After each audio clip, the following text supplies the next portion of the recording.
हजरत अब्दुल्ला बिन अम्र बिन आस कहते हैं, मैं अल्लाह के रसूल की हर बात को लिख लेता था। मुझे लोगों ने मना किया कि तुम हर बात को मत लिखा करो। अल्लाह के प्यारे नबी बशर हैं, इंसान हैं। हो सकता है कभी गुस्से की हालत में आपके मुंह से कोई नाजेबा बात निकल जाए, कोई ऐसी बात निकल जाए जो मुनासिब ना हो, इसलिए तुम नबी की हर बात को मत लिखा करो। हजरत अब्दुल्ला कहते हैं, मैंने लिखना बंद कर दिया। फिर मैंने ये बात जनाब मोहम्मद रसूलुल्लाह सल्लल्लाहु अलैहि वसल्लम को बताई कि अल्लाह के नबी, मैं आपकी हर बात को लिखता था, लोगों ने मुझे मना किया, अब मैं नहीं लिखता हूं। अल्लाह के प्यारे नबी ने क्या फरमाया? तिरमिजी की सही रिवायत है, आपने फरमाया, उक्तुब वल्लज़ी नफ्सु मुहम्मदिन बियदिही मा यखरुजु मिन्हु इल्ला हक़्क़ुन। आपने फरमाया, अब्दुल्ला, मेरी हर बात को तुम लिख लिया करो, उस अल्लाह की कसम जिसके हाथ में मोहम्मद की जान है। अय अब्दुल्ला, मोहम्मद की जबान से जो भी निकलता है वो बरहक होता है, वो सच होता है, वो सत्य होता है, वो अल्लाह की तरफ से होता है। मोहम्मद गुस्से में भी अपनी मर्जी से कुछ नहीं बोलते। ये मकाम है जनाब मोहम्मद रसूलुल्लाह। गुस्से में भी आप अपने मन से कुछ नहीं बोलते।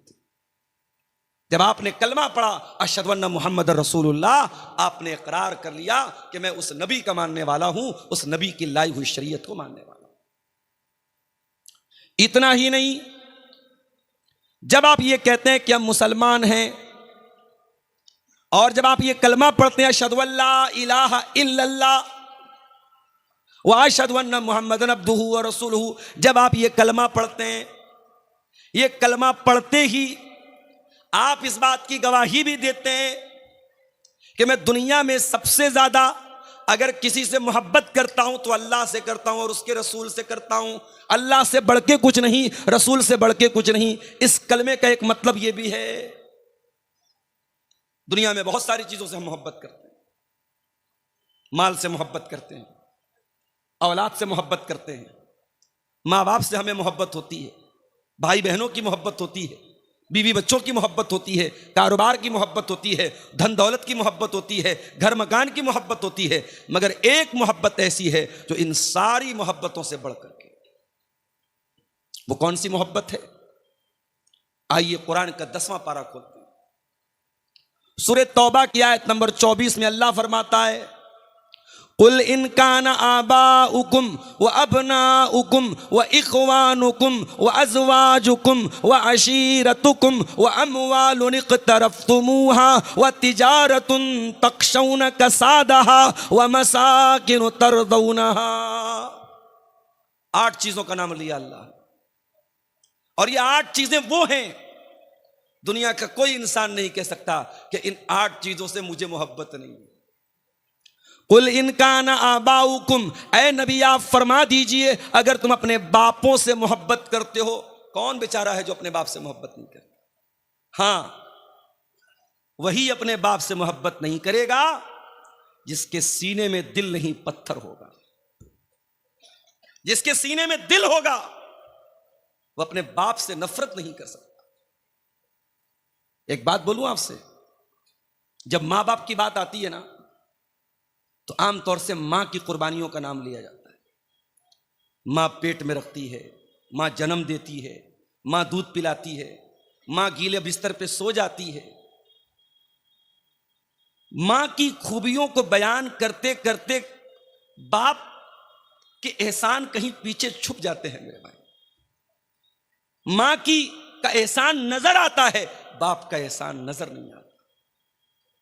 तेरी मां ने अगर 9 महीने तुझे पेट में रखा है तो तेरी मां को सपोर्ट करने वाला, तेरी मां को खिलाने पिलाने वाला, तेरी मां की हर जरूरत का ख्याल रखने वाला तेरा बाप है। तूने अगर मां के दूध को पी करके तेरे जिस्म में जान आई है तो बाप की उंगली ने तुझे जिंदगी में चलना सिखाया है। मां के आंचल में अगर जमाने की धूप से तुझे नजात मिलती है तो बाप वो दीवार बन के हमेशा खड़ा रहता है, हर मुसीबत में, हर मुश्किल में। मैंने देखा है बेटे पर मुसीबतें आती हैं कितने बापों को मैंने देखा है जिंदगी भर की गाड़ी कमाई खर्च कर देते हैं अपने बेटे को बचाने के लिए। इसलिए मां के एहसान अपनी जगह हैं, बाप के एहसानात को कभी अंडर एस्टिमेट मत करना मेरे भाइयों, बाप के एहसान को कभी कमजोर मत समझना। कुल इनकान आबाउकुम, ऐ नबी आप कह दीजिए अगर अपने बाप से मोहब्बत करते हो, वह अबनाउकुम, और अगर अपनी औलाद से मोहब्बत करते हो। औलाद से कौन मोहब्बत नहीं करता? औलाद नाफरमान है, औलाद बदतमीज है, औलाद बात नहीं मानती है, औलाद गलत काम करती है, तब भी माँ बाप रातों में उठ के जब दुआ के लिए हाथ उठाते हैं ना, तो उसी औलाद की भलाई के लिए हाथ उठाते हैं। ये अल्लाह ताला ने ये मोहब्बत दिल में डाली है। इस मोहब्बत पर इंसान का बस नहीं है, इस मोहब्बत पर इंसान का कंट्रोल नहीं है। हर बाप अपनी औलाद से मोहब्बत करता है, हर मां अपनी औलाद से मोहब्बत करती है। हाँ, एक दिन ऐसा आएगा जब मां को अपने बच्चे की भी फिक्र नहीं होगी, और वो दिन कौन सा होगा? वो कयामत का दिन। अल्लाह ने फरमाया ना सूरह हज की शुरुआत की आयत, या अय्युहन्नासुत्तकू रब्बकुम इन्न ज़ल्ज़लतस्साअति शैउन अज़ीम यौम तरौनहा तज़हलु कुल्लु मुर्ज़ियतिन अम्मा अर्ज़अत व तदौ कुल्लु ज़ाति हम्लिन हम्लहा। कयामत के दिन दूध पिलाने वाली मां, दुनिया में यह पॉसिबल नहीं है। मां अपने दूध पीते बच्चे को कभी नहीं छोड़ सकती। गाजा में बम बरस रहा है, बारूद बरस रहा है, लेकिन मां अपने बच्चे को छोड़ के नहीं भागती है। अपने बच्चे को अपने आंचल में अपनी गोद में लिए लिए मां मर जाती है, मगर बच्चे को नहीं छोड़ती। कुल इनकान आबाउकुम, ऐ नबी आप कह दीजिए अगर अपने बाप से मोहब्बत करते हो, वह अबनाउकुम, अपने बेटों से मोहब्बत करते हो, वह इखवानुकुम, और अपने भाई से मोहब्बत करते हो। भाई भाई के कहते हैं ना, भाई भाई के जिसमें एक मां बाप का खून दौड़ता है। पड़ोसी पड़ोसी से झगड़ा कर रहा है, हमसे कोई मतलब नहीं होता। गांव में गांव का किसी से झगड़ा हुआ, हमें कोई मतलब नहीं। हमारे भाई को किसी ने मार दिया, हमें गुस्सा आ जाता है। हमारे भाई को किसी ने गाली दे दी, हमें गुस्सा आ जाता है। ये गुस्सा क्यों आता है? ये अल्लाह ताला ने मोहब्बत डाली है भाई की भाई के दिल। अगर तुम अपने भाइयों से मोहब्बत करते हो, वह अज़वाजुकुम, और अगर तुम अपनी बीवियों से मोहब्बत करते हो। शादी के बाद शौहर और बीवी की मोहब्बत भी बड़ी अनमोल मोहब्बत है मेरे भाई। ये वो मोहब्बत नहीं है जो किसी रेस्टोरेंट में, किसी पार्क में, किसी फेसबुक और व्हाट्सएप के चैटिंग में तैयार हुई है। यह मोहब्बत निकाह के जरिए तैयार हुई है। यह अल्लाह ने मोहब्बत डाली है। शौहर के दिल में बीवी की मोहब्बत, बीवी के दिल में शौहर की मोहब्बत। और एक बात बोलूं, शौहर बीवी के बीच में अगर मोहब्बत नहीं है तो यह रिश्ता नहीं चल सकता। यह रिश्ता तभी चलेगा जब एक दूसरे की मोहब्बत होगी। अगर मोहब्बत नहीं है तो मशीन की तरह यह रिश्ता चलेगा। शौहर आएगा, अपनी जरूरत पूरी करेगा, बीवी अपना हक अदा करेगी, बस काम खत्म। दिल का दिल से कोई कनेक्शन नहीं होगा जब तक दिल में मोहब्बत ना हो एक दूसरे की। बड़ा प्यारा रिश्ता है मियां बीवी का रिश्ता। जानते हो इस रिश्ते को अल्लाह ने लिबास कहा है। कुरान का दूसरा पारा उठाओ, हुन्ना लिबासुल लकुम व अंतुम लिबासुल लहुन्ना, तुम अपनी बीवियों के लिए लिबास हो और तुम्हारी बीवियां तुम्हारे लिए लिबास हैं। ये लिबास क्यों कहा?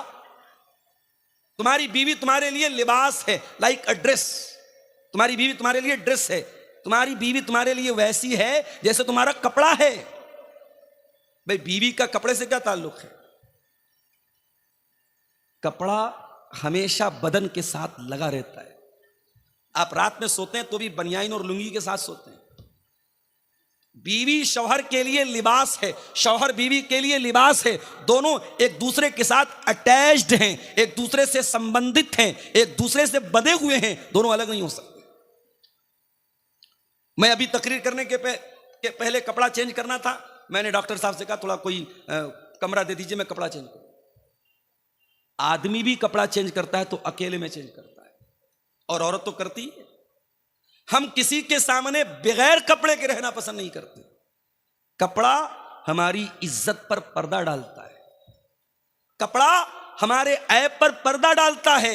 कुरान क्या कह रहा है? हुन्ना लिबासुल लकुम व अंतुम लिबासुल लहुन्ना, तुम्हारी बीवियां तुम्हारे लिए लिबास हैं, वो तुम्हारे ऐब के ऊपर पर्दा डालती हैं और तुम अपनी बीवियों के ऐब पर पर्दा डालते हो। अगर शौहर बीवी के ऐब पर पर्दा न डाले और बीवी शौहर के ऐब पर पर्दा न डाले तो मियाँ बीवी होने का कोई मतलब नहीं। जो बीवी शौहर की बुराई करे, जो शौहर बीवी की बुराई करे, बीवी शौहर की गीबत करे, शौहर बीवी की गीबत करे, तो समझो वो एक दूसरे के लिबास नहीं है। लिबास तो पर्दा डालता है, लिबास तो एक दूसरे के ऐब को छुपाता है। अच्छा, लिबास का एक मकसद और भी है। मैं तकरीर करने के लिए आता हूं, सदरी पहनता हूं। बहुत सारे उलमा शेरवानी पहनते हैं। बांग्लादेश के या बंगाल के अक्सर उलमा जो आते हैं, मैं देखता हूं लंबा वाला जुब्बा पहनते हैं। क्यों पहनते हैं भाई? हर आदमी की अपनी एक चॉइस है और इस्लाम ने इसीलिए लिबास में कोई लिमिटेशन नहीं रखी, कोई पाबंदी नहीं रखी कि आप कुर्ता ही पहनो, आप जुब्बा ही पहनो, आप पैंट शर्ट ही पहनो। इस्लाम ने कुछ कंडीशन बताई। मर्द का कपड़ा टखने के नीचे नहीं होना चाहिए, औरत का कपड़ा टखने के ऊपर नहीं होना चाहिए, मर्द और औरत दोनों का कपड़ा इतना ट्रांसपेरेंट नहीं होना चाहिए कि बदन नजर आए, इतना टाइट नहीं होना चाहिए कि बदन के जो पार्ट्स ऑफ बॉडी हैं, जो शरीर के अंग हैं, वो नजर आए। तो शरायत बताई हैं, लेकिन इस्लाम ने किसी लिबास की पाबंदी नहीं की है कि यही लिबास आपको पहनना है। हमारे मऊ में, बनारस में लुंगी चलती है। मऊ के कितने उलमा मद्रास गए, हैदराबाद गए, दुनिया के कोने कोने में वही लुंगी पहन के चले गए। उनका लिबास है, उनकी ड्रेस है। तो लिबास हमारी पहचान होती है। अल्लाह फरमा रहा हुन्ना लिबासुल लकुम, तुम्हारी बीवियां तुम्हारा लिबास हैं। जिस तरीके से तुम कपड़ा पहन करके अपने आप को सजाते हो, संवारते हो, तुम कपड़ा पहन करके अपने आप को सुंदर बनाते हो, अपने आप को अट्रैक्टिव बनाते हो, अपने आप को आकर्षक बनाते हो। तुम्हारी बीवियां भी तुम्हारी जिंदगी को आकर्षक बनाती हैं, तुम्हारी जिंदगी को सुंदर बनाती हैं और तुम उनकी जिंदगी को सुंदर बनाते हो। जिंदगी की खूबसूरती है ये रिश्ता। इसलिए अल्लाह कह रहा है, अगर तुम अपनी बीवी से मोहब्बत करते हो, बाप हो गया, औलाद हो गई, भाई हो गया, बीवी हो गई। उसके बाद फरमाया वाशीरतुकुम, और अगर तुम अपने खानदान से, अपनी बिरादरी से, अपने कबीले से मोहब्बत करते हो। आपके यहां शेरशाबादी बिरादरी है, बड़ा बहुत अच्छा मुझे लगता है जब मैं ये देखता हूं। एक इत्तेहाद है। अभी किसी नेता के बारे में मैंने सुना कि उन्होंने शेरशाबादी बिरादरी के बारे में कुछ उल्टा सीधा बोला। सारी एसोसिएशन, जो शेरशाबादी एसोसिएशन है, वो खड़ी हो गई कि नहीं साहब, गलत बोला गया। होना चाहिए अपनी कौम के लिए, अपनी बिरादरी के लिए ये यूनिटी होनी चाहिए। झारखंड के इलाकों में जाता हूं, पाकुड़, साहेबगंज, गोड्डा का इलाका एक तरफ से पूरे अंसारियों का इलाका है, अंसारी कौम है वहां पे। बंगाल में आप चले जाएं, वहां बहुत सारे लोग अपने नाम के साथ शेख लिखते हैं, शेख लोगों का इलाका है। तो बिरादरी का होना कोई खराब बात तो नहीं है। खराब बात क्या है? इंसान अपनी बिरादरी पर फख्र करे और दूसरी बिरादरी को हकीर समझे। अल्लाह ने फरमाया वाशीरतुकुम, अगर तुम्हें अपनी बिरादरी के ऊपर, अपने खानदान के ऊपर अगर तुम्हें मोहब्बत, तुम उससे मोहब्बत करते हो तो कोई मसला नहीं, कोई प्रॉब्लम नहीं है, कर सकते हो। खानदान और बिरादरी की मोहब्बत नेचुरल है। उसके बाद फरमाया व अमवालुन इक़्तरफ़्तुमूहा, और वो माल जिसको तुम कमा कमा करके, मेहनत कर करके कमाते हो, लाते हो, अगर तुम अपने माल से मोहब्बत करते हो तब भी कोई प्रॉब्लम नहीं है। यह अलग बात है कि मेहनत से कमाया हुआ वो माल हमारा नौजवान जुए में जाकर के बर्बाद कर देता है, मेटा ओजोन में जाके बर्बाद कर देता है, क्रिप्टो करेंसी में ले जाके बर्बाद कर देता है। हमारे नौजवान को क्या चाहिए? बैठे बिठाए पैसा चाहिए। कोई कंपनी आती है, साहब 1 लाख रुपया लगा तो हर महीने 15,000 देंगे, हमारा नौजवान झट से तैयार हो जाता है। बैठे बिठाए पैसा किसको बुरा लगता है? मुंबई और हैदराबाद के मुसलमानों का करोड़ों रुपया, ऐसी ही एक कंपनी आई थी, उसने दावा किया था 1 लाख रुपया आप लगाओ, हम 3,000 रुपया हर महीने आपको देंगे, हम बिजनेस करेंगे आपके पैसे से, आपको प्रॉफिट देंगे। दुनिया का कौन सा ऐसा कारोबार है जिसमें सिर्फ प्रॉफिट होता है? मेरे भाई, कारोबार का मतलब प्रॉफिट और लॉस दोनों होता है। इंडियन शेयर मार्केट पिछले 1 महीने में धड़ाम धड़ाम गिर रही है। आज भी मार्केट काफी गिरी हुई है। तो मार्केट का काम है अप एंड डाउन होना, कभी चढ़ती है कभी उतरती है। कंपनी ने दावा किया कि नहीं साहब, आप हमारे यहां 1 लाख रुपया लगाओ, कभी 3,000 मिलेगा, कभी 3,100 मिलेगा, कभी 2,900 मिलेगा, एक नियर अबाउट आपको 3,000 रुपया मिलेगा। अब जिसके पास 10 लाख रुपया था उसने सोचा यार 10 लाख लगा तो 30,000 रुपया महीना मिलेगा। मुंबई के अंदर लोगों ने फ्लैट बेच दिया अपना, 50 लाख का फ्लैट था, बेच दिया कि 50 लाख लगाऊंगा, हर महीने 1.5 लाख रुपया मिलेगा, क्या बुरा है।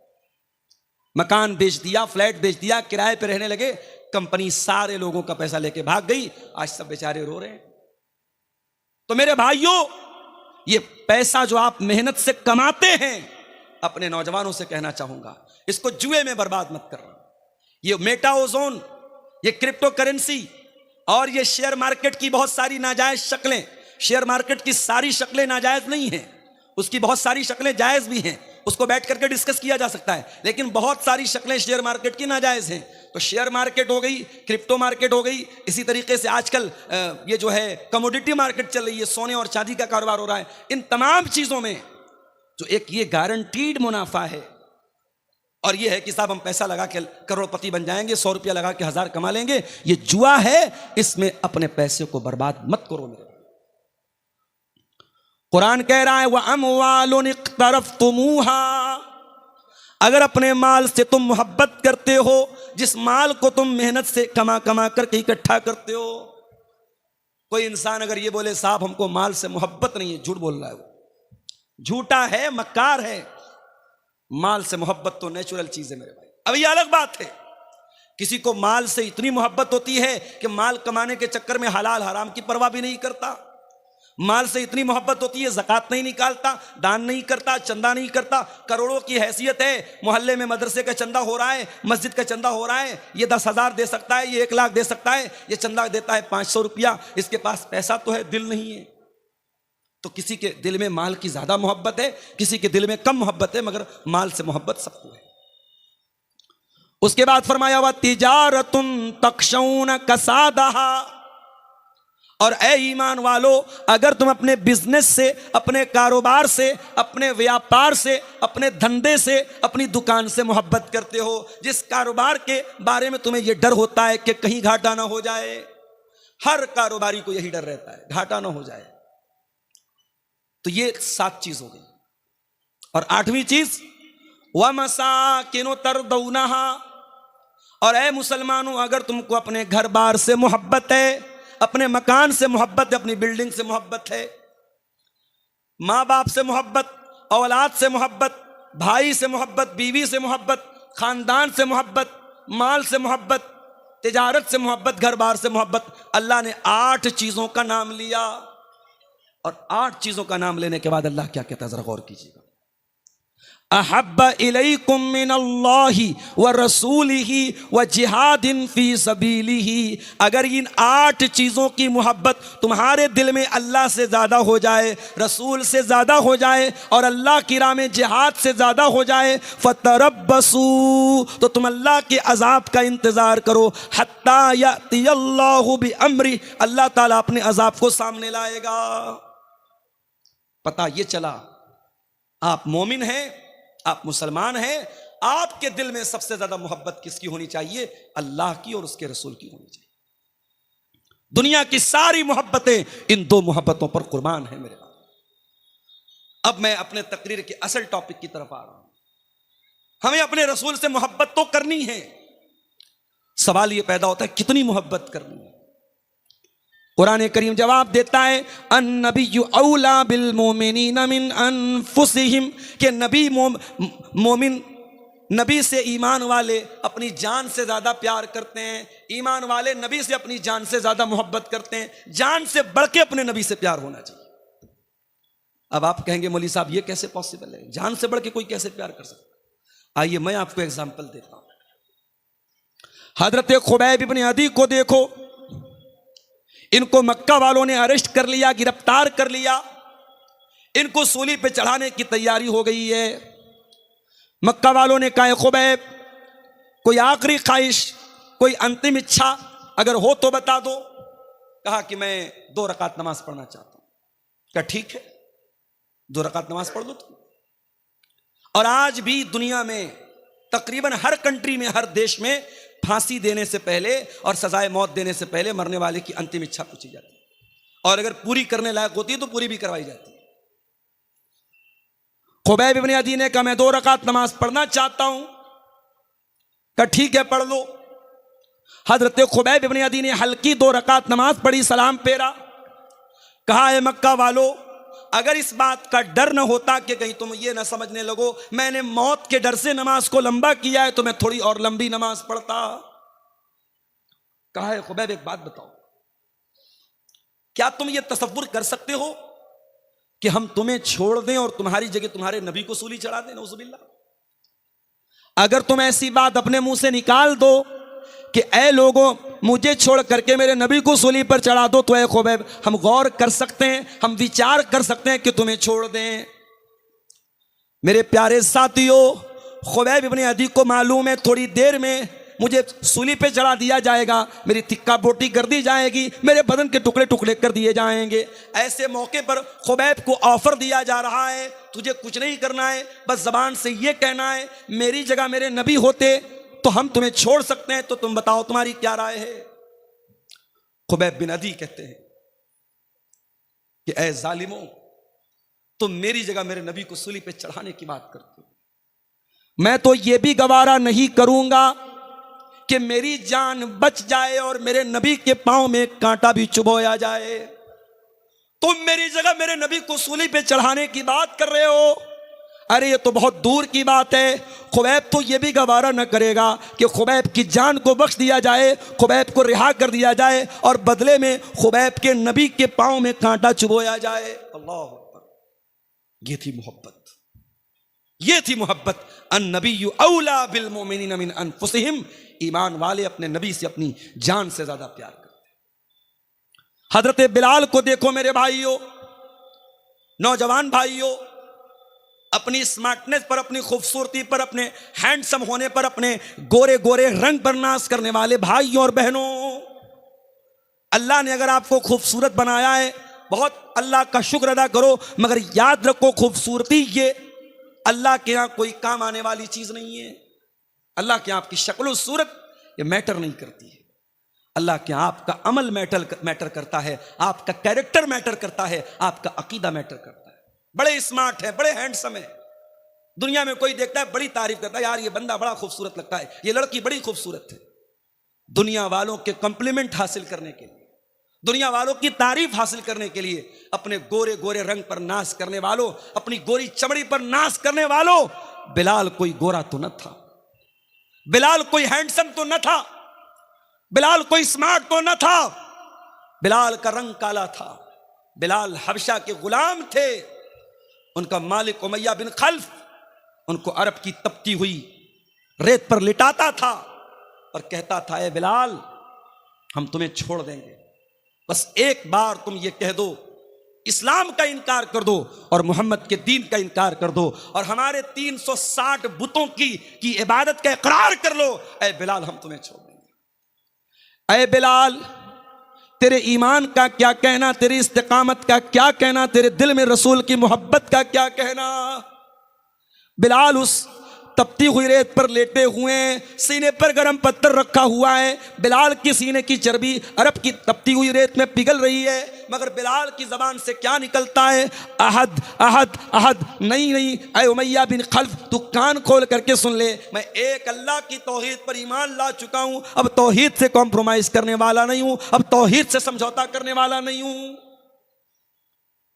तौहीद से बढ़ के कुछ नहीं है मेरे भाई। मिनिस्टर का ओहदा भी नहीं है, गांव का प्रधानी तो छोड़ दो, विधायक की विधायकी तो छोड़ दो, सांसद की सांसदी तो छोड़ दो, मिनिस्टर की मिनिस्ट्री और बादशाह की बादशाहत, ये तौहीद से बढ़ के नहीं है। उत्तर प्रदेश की एक लीडर के बारे में मैंने बोला और कटिहार के इन यूट्यूबर्स ने उसका फोटो लगा करके डाल दिया।